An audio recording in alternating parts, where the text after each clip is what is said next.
For this question, let's talk about the various ways that we can combine the first part of this sentence, which is what we're highlighting here in green, with the second part, which is what's in blue. Now, one thing we could consider here is the idea of joining two independent clauses. Now, to join two independent clauses, you need a semicolon or a comma, fanboys. Now, by the way, a clause has a subject and a verb. For instance, John jumped. In the second part, he fell. They're both clauses, so we can join them with a semicolon or a comma, fanboys. John jumped, comma, and he fell. Fanboys is words like for, and, nor, but, or, yet, and so.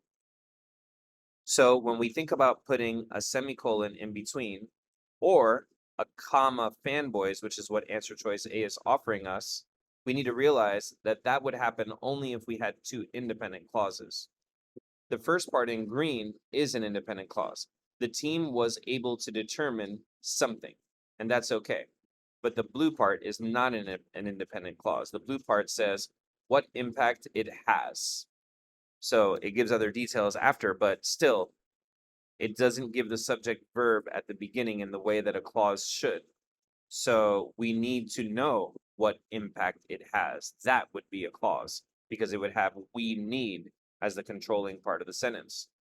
So because the second part is not a clause, is not an independent clause, we know that we can't have A and we can't have C because comma, fanboys, and semicolons are both for two independent clauses. Now let's think about that colon. Here are the rules for special punctuation that everyone taking an SAT should know by heart. But for the colon, the first part is an independent clause in green.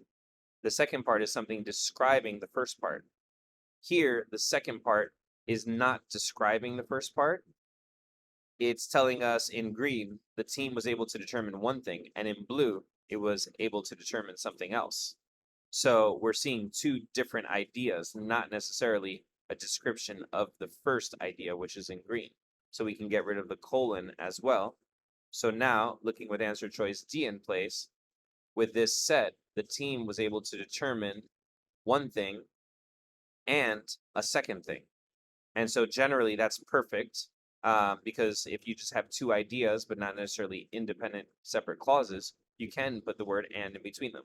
So now let's read it literally. In 2018, a team of researchers led by Dr. Whalen compiled every available measurement of ocean mixing rates from the past 2 decades. With this novel set, the team was able to determine how current-driven mixing varies across regions and what impact it has on the distribution of heat and nutrients in the ocean. So now notice how long it took for us to read that literally. And if we are only reading literally, then we've got a really long and difficult SAT verbal section to look forward to.